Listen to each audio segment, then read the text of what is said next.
Hey, what's going on, guys? I'd like to welcome you all to this video. This is not a stream, I repeat, this is not a stream, even though I'm using the stream overlay. I decided to record a poker video because I've got a deep run forming here in a big tournament. I qualified from I think it was a $15 satellite. I qualified into a $100 tournament, so I'm 6th right now out of 180 left, 127 paid. I think I'll be even more concentrated than usual, which means that I'll probably get a good chance to play at my best while also creating some form of content. It's not like streaming where I'm constantly distracted by having to switch to different tables and answering people in the chat. If this goes well, I'll post it to YouTube. If it doesn't, well, so be it. Okay, so over here I'm gonna 3-bet king 6 suited. I'm gonna make it 7 big blinds, a little bit king 6 offsuit, I mean. A little bit of a 3-bet bluff. Let's see what happens. And we get a fold. Nice. I think king 6 offsuit there is a great way to bluff because we're approaching the money. It's got a good blocker. It's a trash second card, so we can fold out some stuff that dominates us, like king jack, king 10, and also like some ace highs that beat us, because if he doesn't expect us to be 3-betting a lot of bluffs, he won't be jamming as much as he needs to with the suited aces. Queen 5 off here. Against this guy I'm gonna go for 2.5, even though I should probably jam this in theory. But this guy is just calling with a lot of shit, like playing very passively, and I think I make it very easy if I just jam it for him to call with better hands. I'm gonna c-bet the king queen 7, and after he calls I'm kind of scared because he's gonna have a lot of strong hands here. He's gonna have probably ace 10, he's gonna have king jack, hands that he could have jumped against the raise, but he probably wouldn't have, because as I said, he's playing very passively. I saw him limp tens with 7 big blinds under the gun, and then he just called a raise. Somebody raised him to 3 big blinds and he called and saw a flop with 4 big blinds behind with tens. It's completely stupid, but yeah, we win here. He had 10-9 offset. So as I said, very passive. He called with a good shot and missed by the river and didn't even consider bluffing, like instantly checked back with 10 high. So that's why I wanted to play a pot against him. And I think if I had jumped queen 5 off, he may have called me with 10-9 and we would have just run the equities, which is like, it involves more luck. So I try to deny him the ability to have luck by not jamming, by raising. Ooh, we're about to have a pot with the chip leader at the table. This is 12 spots of the money, so I gotta be really careful how I play this one. Let's go. Fuck! I'm already fucked. Okay, at least I've marked him as a recreational, so he shouldn't be able to triple barrel bluff me off of my hand, right? Call. Check. Okay, he snap checked back on the jack of spades. I think that's very likely to be a hand like pocket queens, ace jack, something like that. I'll go for a block against this range. And we get called, nice. And he had jack 9, okay. Not ace jack, jack 9, whatever. Very nice hand. Now we're 10 spots of the money. I don't know if I'll get banned listening to this, posting this on YouTube, but I'm hyping myself up. 3 spots of the money, come on, let's go. Techno mix. Hand for hand, come on, hand for hand. Any second now. And we're in the money, let's go. Chips are falling from the sky, everything is bright. We're getting a min cash, which is, let me see how much it's worth. It's worth $262, so $262 off a $15 satellite is pretty good. From now on, we're just free rolling, basically. So let's try to get the win. Really interesting spot here with ace 5 suited. I think I could jump sometimes, but I prefer calling actually. The reason it's interesting is because there are really short stacks behind, so this guy is not gonna be opening very wide. He's gonna be opening more on the high card heavy side. And I should be flatting here pretty uncapped, so I should have probably aces, kings in my range here. Which means I'm not gonna get to 3-bet bluff much. Anyway, we wasted 50,000 chips, but yeah, he's got ace king.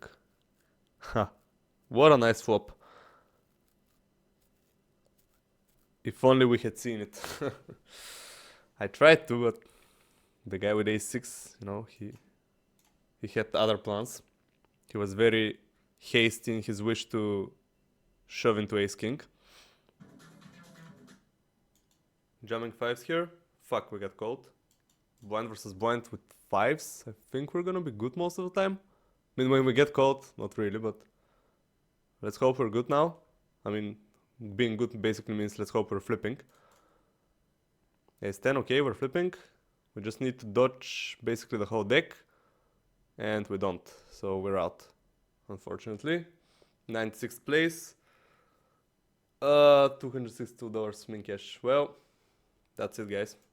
Anyway, I'm continuing the night with some cash games. Now, I think I'm not gonna be doing live commentary here, so this is the only live commentary that you'll be seeing. From here on out, I'm just gonna be recording my stream, and I think I'm gonna be doing the commentary after I record the screen, because I'm gonna get too distracted. Like on the right, I'm playing 2 tables 50 NL regular tables, and on the left, I'm playing 2 Zoom tables 25 NL. So it's gonna get a lot, like it's gonna get intense when I'm playing multiple hands at once, and I'm not gonna be able probably to live commentary it. So I'm gonna be doing a post record commentary from here on out.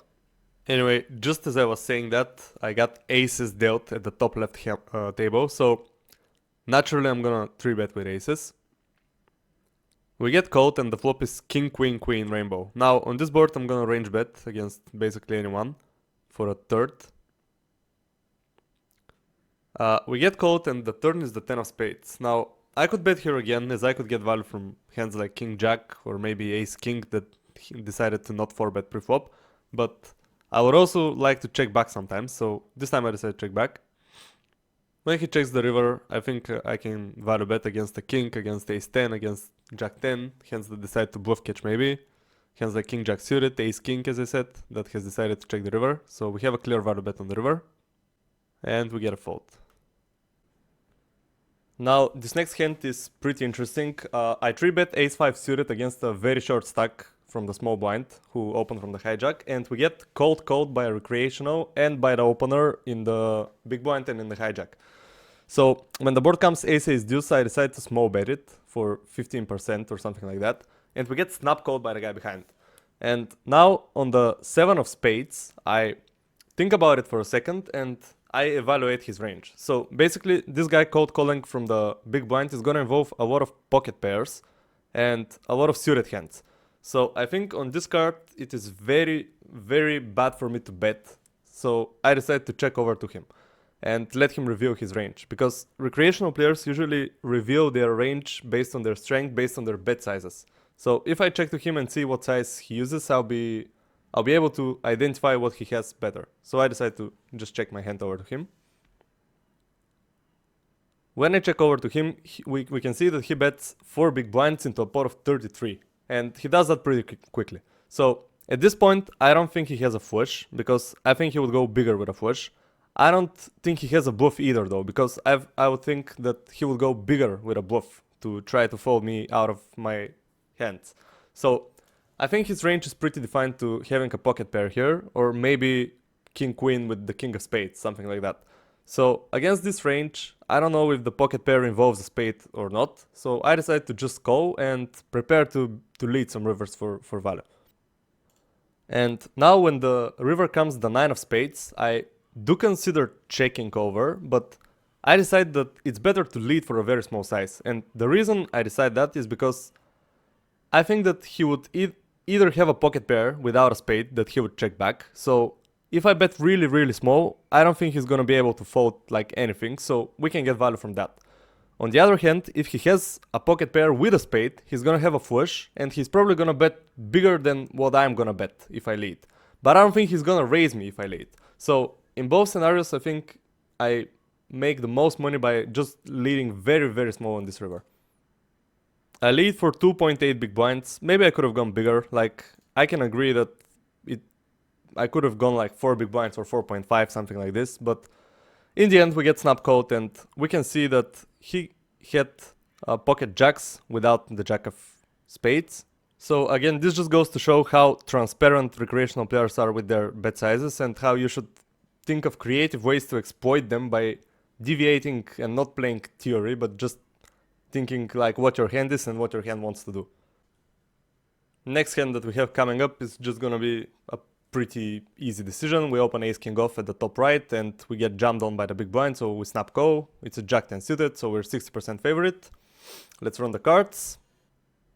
And unfortunately they flop 2 pairs, so there's nothing we can do. We just lose this one, but that doesn't matter. Now, we do have some pretty interesting hands here, both developing at the same time. First, at the top left table, I open jacks on the button and get called by the big blind, flopping top set. And sometimes, you know, most of the time I'm gonna bet this, because I don't believe people are gonna put in enough money by the turn or the river. So it's best to start building the pot early on. But having top set and blocking the way that people are gonna call you is also not very good. So sometimes I'm gonna check back top set, and this is one of those times that I decide to check back. We get an ace on the turn, and the player from the big blind decides to check over to us. Now, I think he's gonna do this with most of his range, so it's time to start putting in money in the pot now, because if he has some kind of ace, I don't believe he's folding. He may even have checked something in order to check raise, so we decide to go for a big bet with our set now. And as we are going for our big bet, we see that at the bottom right table, there's a recreational player limping from the hijack, and we have ace king offsuit. I decide to isolate to 4 big blinds in order to play a pot against him and him only, with a very strong hand. But at the same time, as I'm isolating the recreational, I get check raised on the top left table. So I do decide to call, not to re-raise back on the top left table, because I think this guy is capable of finding some bluffs, and I don't want to get him off of his bluffs. He's gonna find some combo draws like queen 10 and maybe even 7-8 of spades or 6-7 of spades that he's gonna check raise like this, and maybe he's gonna follow through as bluffs on rivers. So I do decide to call with my pocket jacks. But before I call, you can see that I'm getting 3-bet by the button in the ace king hand. And when the button 3-bets, you can see the recreational player instantly 4-betting, like instantly clicking it. This is, in my opinion, an insane amount of strength, and I do think about my options. Like, there's a lot of money on the table here, a lot of dead money that I could pick up by jamming ace king and, you know, both of the players folding. But I don't think they're gonna fold, because when recreationals limp like that and then they snap for bet, like, what do you imagine they have? Do you imagine they do this like with jacks? I don't think so. Even queens, like queens is really difficult to imagine as well. Maybe they would call, or maybe they would instantly go all in. They wouldn't just click it back. So usually when they just click it like that, it's very, very strong hand. Like kings at worst, probably aces though.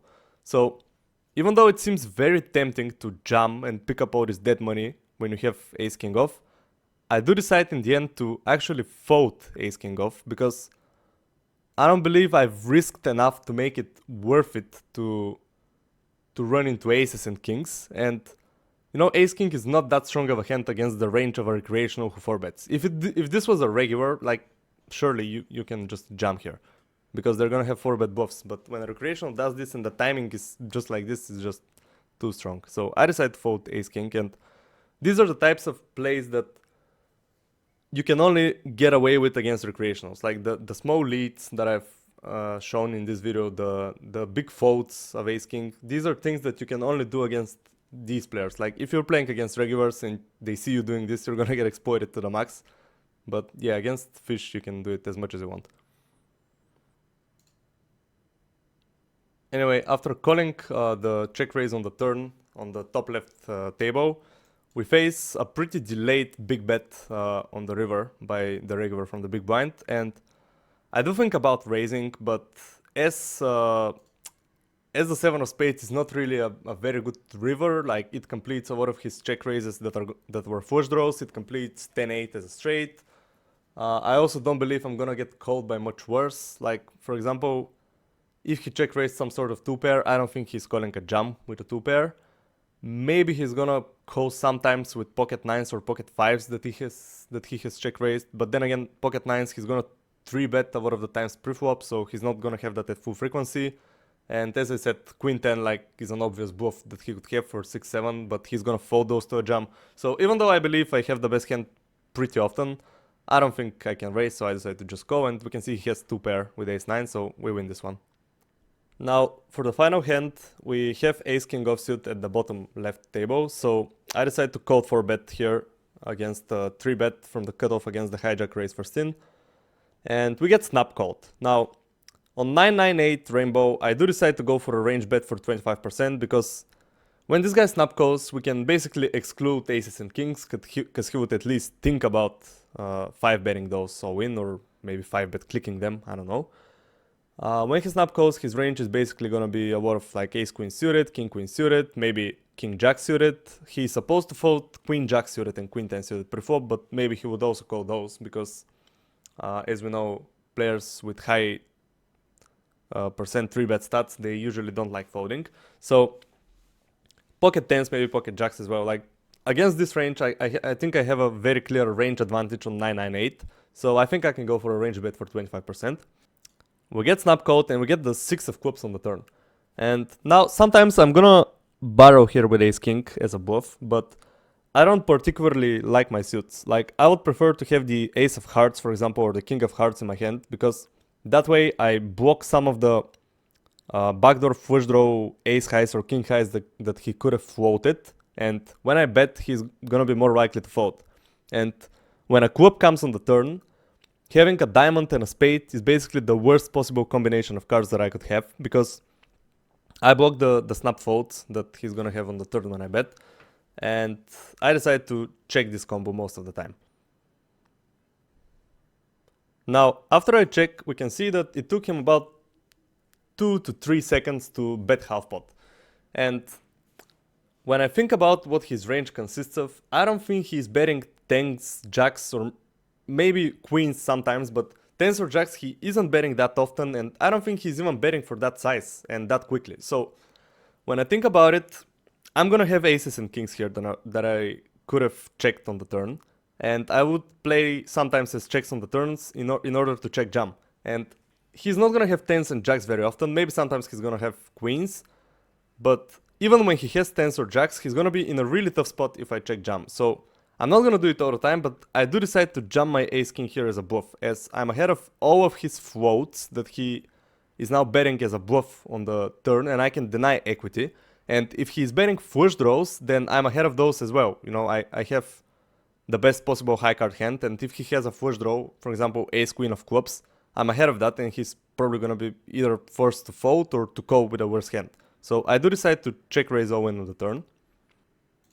Again, I'm not gonna do this all the time, but sometimes when I do it, I get snap called by queen jack of clubs, and the river is an 8, so we're safe and we win with the best hand with ace high. And finally, the results for this session: we played 682 hands in total, and we made $82.66, so we did pretty good. We won basically a bind and a half at 50 NL, or 3.5 binds at 25 NL, doesn't matter how you look at it. We had a pretty nice session. We also got the money from the tournament that we played earlier, so it was overall a pretty nice day. And I hope you learned something from this video, guys. I was trying to put in hands that are gonna be educational to you, that you're gonna see some value in. So basically something you can learn, maybe unlock a way of thinking that you haven't thought about before, about exploiting recreationals and, you know, deviating from theory, because these days a lot of players, they just learn theory and they copy paste it from GTO Wizard or something like that, and it's important to always keep your mind open and be able to deviate from theory when you feel like your opponent isn't playing perfectly, so that you can make the most money against him. Anyways, hope you enjoyed this video and see you guys next time.